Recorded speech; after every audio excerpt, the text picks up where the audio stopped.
Ladies and gentlemen, may you be upstanding as I have the honor of inviting Her Excellency, the First Lady of the Republic of Rwanda, Mrs. Janet Kagame.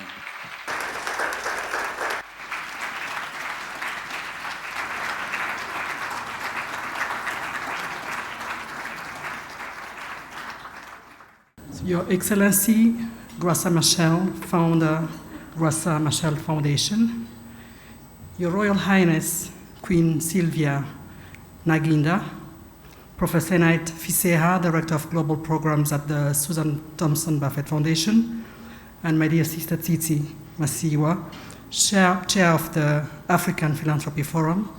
Honorable guests, good evening. How gratifying to be with you all this evening in Kigali. You embody the pulse of African philanthropy, and looking at you all, I believe that social injustice stands no chance against the resolve of our continent's children. However, not to dampen the mood, ladies and gentlemen, but I would like to begin by sharing with you a somewhat regrettable story. Picture this with me. It's about a girl. She was a normal, sweet child with great ambition. Like many African children, her boarding school was quite far from her home. And while the bus drove others to the school, it dropped her off halfway into the journey. She would then walk, come rain and shine, or go to her destination depleted, feet blistered, shaking with cold under sometimes wet clothes.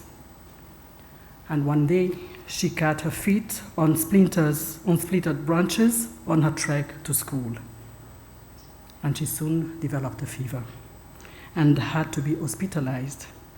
The infection was so advanced that she was in need of lengthy treatment, but she was only prescribed half the treatment. The doctor claimed she was simply not entitled to the other pills despite needing them greatly. Some say the fever took her in her sleep, others that it drove her insane. But the details matter not, for all we know enough of this child's unfortunate story. And her name is Gender Gap. And she bears the face of this child's unfortunate story. The McKinsey Global Institute reported that the African gender parity score now stands at 0.58, and the gender gap is older than all of us, and is said to outlive us all. The economic gender gap is forecast by the World Economic Forum to close in 150. I had this morning, Senate mentioned 132, and the Tsitsi 142, and me, I'm saying 150, or long enough for currently unborn children to have born great-great-great-grandchildren. We can only imagine how many women by then will have known a cycle of poverty and powerlessness from income disparity and financial dependency in their homes. How could we possibly tolerate a future so unwelcoming? The gender gap, like all structural oppression, can and does kill, and this is literally and metaphorically. But fortunately, with dedicated advocacy and financial resources, with tireless efforts from greater education, with equal empowerment of our boys and girls, this gap can shrink to nothing less.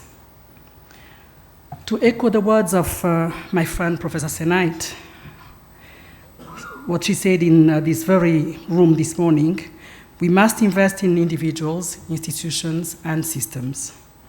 This is the groundwork to the real revolution in gender parity that we require, the sustainable impact that might allow us to dream of a world where philanthropy will only be about the love for people and no longer the need to save people.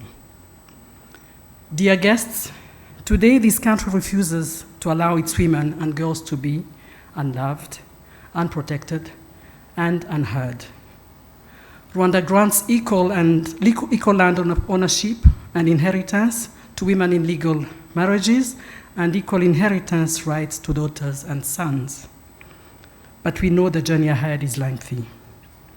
This awareness has led to many gains for women's rights, for instance, 30% female quota in all decision-making positions, 61% women legislators in parliament, 58.6% women civil servants, and 50% female judiciary. Gender-responsive budgeting in both the public and private sectors. Today, in Rwanda, equality as a principle and gender equality in particular has been an important mitigator of the gender gap. Therefore, I believe that many of you may understand that the beginning of my foundation, Imbuto Foundation, had to draw inspiration from the new dawn of our nation. We have, together with our partners, come a long way in providing some effective solutions to these issues, and I dare say more. From our very first day as a foundation, we had the fortune of living in a country that had traced its pathway to success to a more inclusive, progressive, harmonious, and equal society. Ladies and gentlemen, dear friends, the $50 million that the African Gender Initiative aims to raise over the next decade is to be applauded and could even be exceeded, and why not? There is no price tag to the liberation of women, and in particular, their financial freedom. Today, we can build a time machine together. We can bring 2172, the year where women are economically equal to men at last, to a much nearer and a more immediate future. It may seem like an ambitious ask, but it is possible. With appropriate policies and legal framework, with determined political will, with collaboration between philanthropies and governments, with beneficiary involvement at the core of strategy design, when we gather again 10 years from today to celebrate the impact of the African Gender Initiative, I guarantee you that our commitment will have been worth every single effort.